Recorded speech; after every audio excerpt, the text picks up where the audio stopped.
Hi hello DSC warriors. Notification వచ్చిన తర్వాత చదివేవాడు అభ్యర్థి మాత్రమే, కానీ నోటిఫికేషన్ రాకముందే సిద్ధంగా ఉండేవాడు విజేత. ఎస్ఎస్ బయాలజీకి స్వాగతం. నేను మీ సంవత్సరం సార్. ఈరోజు మనము 8th క్లాస్ బయాలజీ నుంచి రెండు ముఖ్యమైన విషయాలను మాట్లాడుకుందాం. ఒకటి సముద్రంలో ఉండే కలుపు మొక్కలు, రెండవది వరిమడిలో చేపల పెంపకం గురించి తెలుసుకుందాం. రైట్. సముద్రపు కలుపు మొక్కలు, వీటిని సీవీడ్ అని ఇంగ్లీష్లో అంటారు. మరియు వరిలో చేపల పెంపకం గురించి ఇప్పుడు తెలుసుకుందాం. రైట్. సముద్రపు కలుపు మొక్కలను సీవీడ్ అని పిలుస్తారు. ఇంగ్లీష్లో ఏమంటారు? సీవీడ్ అని పిలుస్తారు. సముద్రంలో ప్రధానమైన ఆహార వనరులు ఏంటివి అని చెప్తే సీవీడ్ అని మనము గుర్తుంచుకోవాలి. సముద్రంలో ప్రధానమైన ఆహార వనరులు ఏంటివి? సీవీడ్. భారతదేశంలో ఈ సీవీడ్ ఎక్కడ దొరుకుతుందంటే భారతదేశంలో తీర ప్రాంతం ఎంత ఉంది? మనకు 7,500 కిలోమీటర్ల దూరం ఉందని మనం తెలుసుకున్నాం మొన్న గత క్లాస్లో. భారతదేశానికి తీర ప్రాంతం ఎంత ఉంది? 7,500 కిలోమీటర్ల దూరం ఉంది. అది రాతియుత అంతరాల ప్రాంతం. రాతియుత అంతరాల ప్రాంతము. దీన్ని ఇంగ్లీష్లో ఇంటర్ టైడల్ అని పిలుస్తారు. మరియు ఉప అలల ప్రాంతం, దీన్ని సబ్ టైడల్ ప్రాంతం అని పిలుస్తారు. ఈ రెండు ప్రాంతాల్లో సీవీడ్ ఎక్కువగా లభిస్తాయి. ఏంది ఎక్కడంటే భారతదేశం తీర ప్రాంతంలోని రాతియుత అంతరాల ప్రాంతం ఇంటర్ టైడల్ మరియు ఉపఅలల ప్రాంతం సబ్ టైడల్ ప్రాంతాల్లో బాగా పెరుగుతాయి.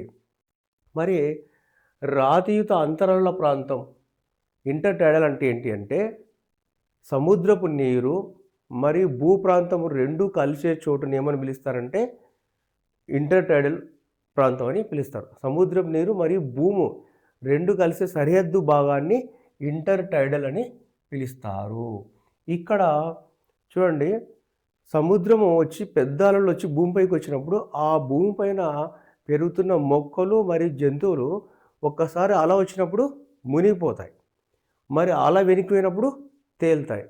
ఇలా అలలు వచ్చినప్పుడు మునిగిపోవడం, అలలు పోయినప్పుడు ఎండడం, ఇలా సగం రోజు ఎండుతాయి, సగం రోజు నీటిలో మునుగుతాయి. కాబట్టి ఇక్కడ పెరిగే మొక్కలు కానీ జంతువులు కానీ భిన్నమైన వాతావరణాన్ని అలవాటుకుంటాయి. అంటే ఎండకు అలవాటు చేసుకుంటాయి, నీళ్ళకు అలవాటు చేసుకుంటాయి. కాబట్టి ఇక్కడ పెరిగే మొక్కలు, కలుపు మొక్కలు చాలా గట్టిగా బలమైనవి అనమాట. అంటే రెండు వాతావరణానికి తగ్గట్టుగా ఉంటాయి. వీటి వల్ల చాలా ఉపయోగాలు ఉన్నాయి. ఓకే. ఇంటర్ టైడల్ అంటే అది భూప్రాంతము మరియు సముద్రం నీరు కలిసి సరిహద్దు భాగాన్ని ఇంటర్ టైడల్ అని అంటారు. ఓకేనా, గుర్తుంచుకోవాలి. మరి రెండోది ఉప అలల ప్రాంతం సబ్ టైడల్ అంటే ఇది ఇంటర్ టైడల్ కంటే కొంచెం లోతుగా, కొంచెం దూరంగా ఉంటుంది. అంటే ఏంది? భూప్రాంతం నుంచి కొద్దిగా సముద్రం లోపల వైపు ఉంటుంది. ఇక్కడ ఎల్లప్పుడూ కూడా నీరు ఉంటుంది. అంటే ఇక్కడ పెరిగే కలుపు మొక్కలు ఎల్లప్పుడూ నీటిలోనే పెరుగుతాయి. దీనికి సూర్యకాంతి ఏమి సోకదనమాట. ఇది ఇంటర్ టైడల్ కంటే కొంచెం లోతు సముద్రం వైపుగా ఉంటుంది. ఎప్పుడు నీరే ఉంటుందన్నమాట. ఓకే, అది గుర్తుంచుకోవాలి. మరి భారతదేశానికి చుట్టూరుగా గుజరాత్ నుంచి మరి వెస్ట్ బెంగాల్ వరకు తీర ప్రాంతం ఉంది. ఎంత ఉంది? 7,500 కిలోమీటర్లు ఉందని మనము మొన్ననే తెలుసుకున్నాం. మరి చూడండి, భారతదేశం చుట్టూరుగా సుందర్బన్స్ అంటే ఎక్కడ ఉంటాయి? వెస్ట్ బెంగాల్ దగ్గర ఉంటాయి. అట్లాగే చిల్కా సరస్ ఒడిస్సాలో ఉంటుంది. గోదావరి, కృష్ణ డెల్టాలు ఇవేమి ఎక్కడ ఉంటాయి? మన పక్కన ఆంధ్రప్రదేశ్లో ఉంటాయి. గోదావరి డెల్టా ప్రాంతాలు మరి మన్నార్ జలసంధి, పాక్ జలసంధి, లక్షద్వీప్, అండమాన్ నికోబార్ దీవులు చుట్టూ ఈ మొక్కలు ఎక్కువగా ఉంటాయి. కలుపు మొక్కలు ఎక్కడెక్కడ?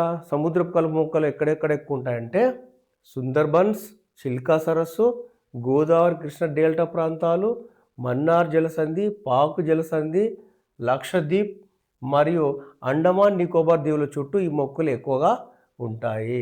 ఎక్కడెక్కడ ఉన్నాయంటే గుర్తుంచుకోవాలి. మరి కలుపు మొక్కల సీవీడ్ వల్ల ఉపయోగాలు ఏమిటి అంటే చూడండి, సీవీడ్ యొక్క ఉపయోగాలు మనుషులకు ఆహారంగా ఉపయోగపడతాయి. అంటే సీ ఫుడ్ని మనుషులు కూడా తీసుకుంటారు, ఎందుకంటే పౌష్టికాహారం ఉంటుంది. అట్లాగే పశువులకు మేతగా కూడా ఉపయోగిస్తారు సముద్రపు కలుపు మొక్కల్ని. అలాగే కోళ్ళకు కూడా ఆహారంగా ఉపయోగిస్తారు. అంటే చూడండి, మనుషులకు, పశువులకు, కోళ్ళకు కూడా ఆహారంగా వాడుతుంటారు. అట్లాగే మొక్కలకు ఎరువుగా కూడా ఉపయోగిస్తారు. సీవీడ్‌ని మొక్కలకు ఎరువుగా కూడా ఉపయోగిస్తారు. అన్నిట్లో ఉపయోగిస్తారు. తర్వాత పరిశ్రమలలో కూడా అగర్ అగర్ అనే ఒక అగర్ అగర్ అనే ఒక కలుపు మొక్కను పైకోకొల్లాయిడ్‌గా యూజ్ చేస్తారు. పరిశ్రమలలో అగర్ అగర్ అనే ఒక పైకోకొల్లాయిడ్‌గా ఉపయోగిస్తారు. మరి పైకోకొల్లాయిడ్ అంటే ఏంటి? చూద్దాం. పైకో అనగా శైవలాలు లేదా సముద్ర మొక్కలని అర్థం. పైకో అంటే శైవలాలు లేదా సముద్ర మొక్కలని అర్థం. కొల్లాయిడ్ అంటే ఏంటి? పైకో కొల్లాయిడ్లో కొల్లాయిడ్ అంటే జిగురు లేదా జెల్లు లాంటి ద్రవ పదార్థాన్ని ఏమంటారంటే కొల్లాయిడ్ అంటారు. కొల్లాయిడ్ అంటే జిగురు లేదా జెల్లు లాంటి పదార్థాన్ని కొల్లాయిడ్ అని అంటారు. ఇది పైకో కొల్లాయిడ్ ఎక్కడి నుంచి తయారు చేస్తారంటే చూడండి, ఎరుపు గోధుమ రంగు శైవలాల యొక్క కణ కవచాల నుంచి సేకరించే సహజ సిద్ధమైన జిగురు వంటి పదార్థాన్ని పైకో కొల్లాయిడ్ అంటారు. ఒకసారి చూడండి, మరొకసారి. ఎరుపు మరియు గోధుమ రంగు శైవలాల యొక్క కణ కవచాల నుంచి సేకరించే ఒక రకమైన సహజ సిద్ధమైన జిగురు వంటి పదార్థాన్ని పైకో కొల్లాయిడ్ అని పిలుస్తారు. సింపుల్గా చెప్పాలంటే ఎరుపు గోధుమ రంగు శైవలాల నుంచి తయారు చేస్తారు. ఇది పైకో కొల్లాయిడ్ అంటే ఏంటంటే జిగురు లాంటిది లేదంటే జెల్లు లాంటి పదార్థం అని అర్థం. మరి ఈ పైకో కొల్లాయిడ్ లేదా జెల్లుని యొక్క ఉపయోగాలు ఏంటి అంటే చూడండి, ఈ పైకో కొల్లాయిడ్ యొక్క జెల్లుని ఐస్ క్రీములలో ఉపయోగిస్తారు. మరియు జెల్లీలు తయారు, స్వీట్లు, చాక్లెట్లు ఉంటాయి జెల్లీలు, అందులో ఉపయోగిస్తారు. టూత్పేస్ట్లో కూడా ఈ కొల్లాయిడ్ని ఉపయోగిస్తారు. చాక్లెటు, మిల్క్ వంటి ఉత్పత్తులలో ఈ జెల్లీలు కలపడం వల్ల చిక్కగా మరియు సాఫ్ట్గా మెత్తగా ఉండడానికి ఈ జెల్లీలను కలుపుతారన్నమాట. ఎక్కువగా ఐస్ క్రీమ్లు, జెల్లీలు, టూత్పేస్ట్లు, చాక్లెట్లు, మిల్క్ ఎక్కువ ప్రోడక్ట్లలో ఈ జెల్లీలు కలపడం వల్ల చిక్కగా ఉంటాయి మరియు సాఫ్ట్గా ఉండడానికి ఎక్కువగా కలుపుతారు. అలాగే అగర్ అగర్ అనే ఒక సముద్రపు కలుపు మొక్కను పైకో కొల్లాయిడ్ను అగర్ అగర్ అనే ఒక పైకో కొల్లాయిడ్ను ల్యాబొరేటరీలో అంటే ల్యాబుల లోపల సూక్ష్మజీవులను పెంచడానికి ఉపయోగిస్తారు.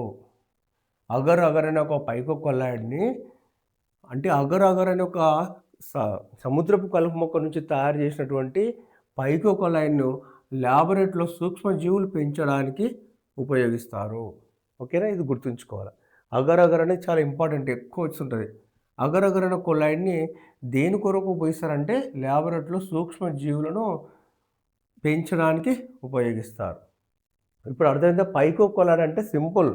పైకో అంటే సముద్రపు కలుపు మొక్కలు లేదా సముద్రపు శైవలం, వాటి నుంచి తయారు చేసిన ఒక జెల్ లాంటి పదార్థాన్ని పైకో కొల్లాయిడ్ అని అంటారు. ఓకేనా, రైట్.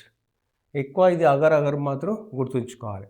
నెక్స్ట్, వరి మడిలో చేపల పెంపకం ఇంటిగ్రేటెడ్ ఫార్మింగ్ అంటారు. అంటే సమీకృత ఫార్మింగ్ అనమాట.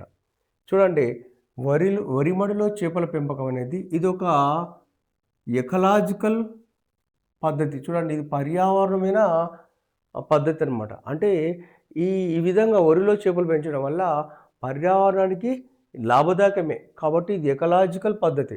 దీనివల్ల ఎప్పటికి కూడా లాభం కానీ నష్టము ఉండదు. రైతులు వరి సాగుతో పాటు వరి పంటతో పాటు చేపలను పెంచుతారు. ఆ మడిలను, పెద్ద పెద్ద మడులను మట్టితో బాగా ఎత్తుగా నింపి నీటిని నింపి అందులో చేపల్ని వేస్తారు. ఇట్లా రైతులు వరి సాగుతో పాటు చేపలు పెంచేదాన్ని ఏమంటారంటే ఇంటిగ్రేటెడ్ ఫార్మింగ్ అని అంటారు. మరి ఇంటిగ్రేటెడ్ ఫార్మింగ్ వల్ల లాభం ఏంటి అంటే చేపలు వరి పంటను ఆశించే పురుగులను మరియు కీటకాలను తింటాయి. చేపలు ఎవరు తింటాయి? వరి పంట మీద వచ్చేటటువంటి కీటకాలను మరియు పురుగులను తింటాయి. ఉదాహరణకు కాండం తులుచు పురుగుని చేపలు బాగా తింటాయి. కాబట్టి వరిలో చేపలు పెంచడం వలన ఏ పురుగుని మనము అదుపులో ఉంచవచ్చు అంటే కాండం తొలుచు పురుగుని బాగా గుర్తుంచుకోవాలి ఎగ్జాంపుల్ని. ఓకేనా, చాలా కీటకాలను, చాలా పురుగులను తింటాయి. కానీ ఇప్పుడు మనకు ఎగ్జాంపుల్ మాత్రం కాండం తొలుచు పురుగు గుర్తుంచుకోవాలి. అలాగే ఆ చేపలు ఒరిమాడులో చిన్న చిన్న కలుపు మొక్కలను తింటాయి. అంటే కలుపును కూడా నివారిస్తాయి చేపలు. చిన్న చిన్న కలుపు మొక్కలను తింటాయి. మరియు చేపల యొక్క విసర్జితాలు మొక్కలకు ఎరువుగా కూడా ఉపయోగపడుతుంది. చేపలు విసర్జిస్తాయి కదా మల విసర్జన. ఆ విధంగా కూడా మొక్కలకు ఎరువుగా ఉపయోగపడతాయి. చూడండి ఇన్ని రకాలుగా లాభాలున్నాయి. కాబట్టి మనము చీడపీడలను ఆశించే పురుగులు, కీటకాలను సహజ సిద్ధంగా చేపల ద్వారా అదుపులో ఉంచుతున్నాం కాబట్టి దీన్ని బయో మెథడ్ అని అనొచ్చు. ఇప్పుడు చూడండి ఫలితంగా రసాయన ఎరువులు మన చెరువులకు పంటలకు వేయాల్సిన రసాయన ఎరువులు మరియు కీటక సంహారకాలు అంటే ఇన్సెక్టిసైడ్స్ని మనం వాడకం తగ్గిపోయింది. ఎందుకంటే చేపలే వాటిని అదుపులో ఉంచుతున్నాయి కాబట్టి రసాయన ఎరువులు చేళ్ళకు వేసే రసాయన ఎరువులు మరియు కీటక సంహారక మందుల యొక్క వాడకం తగ్గిపోయింది. ఫలితంగా పర్యావరణము కాపాడబడుతుంది చూడండి. కానీ ఇంతకుముందు చేపలను వరిమడలో చేపలు పెంచకంటే ముందు ఆ వరి పంటకు వచ్చే చీడపీడల్ని సంహరించే క్రమంలో రైతులు ఎక్కువ మొత్తంలో కీటక సంహారక మందులు, రసాయన మందులు చల్లడం వల్ల ఎక్కువగా పాములు మరియు పక్షులు, చేపలపై తీవ్రమైన ప్రభావం ఉండేది. వరి పంట పక్కన ఉన్నటువంటి చెరువుల్లో ఈ మందుల యొక్క మందులు నీటితో పాటు చెరువులకు వెళ్ళి అక్కడ ఉండే పాములపైన, పక్షులపైన, చేపలపైన తీవ్రమైన ప్రభావం ఉండేది ఒకప్పుడు. కానీ ఇప్పుడు ఆ ప్రభావం తగ్గింది. ఎందుకంటే చేపల ద్వారా మనం వాటిని తగ్గిస్తున్నాం కాబట్టి. ఇది గుర్తుంచుకోవాలి. ఈ వరిలో చేపలు పెంచకంటే ముందు ఏ జీవులు తీవ్రమైన ప్రభావానికి ఉన్నాయంటే పాములు, పక్షులు, చేపలని గుర్తుంచుకోవాలి. ఇది రైతులకు అధిక ఆదాయాన్ని ఇస్తుంది. అంటే వరి వస్తుంది మరియు చేపల ద్వారా ఆదాయం కూడా వస్తుంది. ఇది రైతులకు అధిక ఆదాయాన్ని ఇస్తుంది. ఇదే సుస్థిర వ్యవసాయము. సుస్థిర వ్యవసాయం అంటే ఏంది? మనం ఎంత పంట దిగుబడులు పండించినప్పుడు కూడా నేల యొక్క సారాంశము పెరుగుతూ ఉండాలి, తగ్గొద్దు. అలా మనకు లాభాలు వస్తుండాలి, మరి నేల యొక్క సారవంతం కూడా పెరగాలి. అదే సుస్థిర వ్యవసాయం. ఓకే, ఇది అర్థమైంది కదా? ఇంకా రైట్. ఈ వీడియో కనుక మీకు నచ్చితే లైక్ చేయండి, మరియు మీ ఫ్రెండ్స్కి షేర్ చేయండి. ఇలాంటి మరిన్ని ఇంట్రెస్టింగ్ వీడియోల కొరకు నా యొక్క ఎస్ఎస్ బయాలజీ ఛానల్ని సబ్స్క్రైబ్ చేయండి. Thank you. మరొక డిఎస్ మిత్రులారా, నేను ప్రతి వీడియో వెనుక ఒక 5 మల్టిపుల్ చాయిస్ క్వశ్చన్లు కామెంట్ రూపంలో ఇస్తున్నాను. ఈ 5 మల్టిపుల్ చాయిస్ క్వశ్చన్లకు మీకు ఆన్సర్లు తెలిస్తే కామెంట్ రూపంలో చెప్పండి. నేను తర్వాత మళ్ళీ ఎప్పుడైనా ఒక రోజు వాటి మీద రివ్యూ చేస్తాను.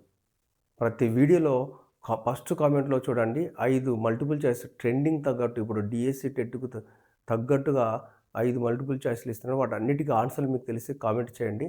నేను వాటి గురించి ఒకరోజు మళ్ళీ వీడియో చేస్తాను. Thank you.